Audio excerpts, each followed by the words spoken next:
পালন করে। আমরা বিগত আমলে রাষ্ট্রের বিভিন্ন প্রতিষ্ঠানকে দলীয়করণ করা হয়েছে। আমলাতন্ত্র, পুলিশ, সেনাবাহিনীর এবং নানা ধরনের তাদেরকে দিয়ে মানবতা বিরোধী কাজের অভিযোগও তাদের বিরুদ্ধে রয়েছে। ফলে প্রত্যেকটা প্রতিষ্ঠানই এই সময়টায় এসে একটা বিচারের মধ্য দিয়ে যারা অভিযুক্ত তাদেরকে শায়েস্তা করবে এবং প্রতিষ্ঠানগুলোকে রাষ্ট্রীয় জনগণের প্রতিষ্ঠান হিসেবে পুনঃপ্রতিষ্ঠা করবে, এটাই আমাদের প্রত্যাশা।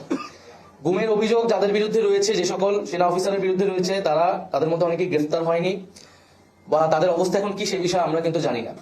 ফলে এই সব বিষয়গুলো সুস্পষ্ট করলে সেনাবাহিনীর প্রতিষ্ঠান হিসেবে আরো বেশি জনগণের আস্থার জায়গাটা পাবে এবং আমরা সেই আস্থার জায়গাটাকে সেনাবাহিনীকে দেখতে চাই। এছাড়া যেই আওয়ামী আমলে নির্বাচনগুলো আদালতে গিয়ে এক ধরনের বৈধতা নেওয়ার চেষ্টা করা হচ্ছে, নির্বাচনগুলোকে বৈধতা দেওয়ার চেষ্টা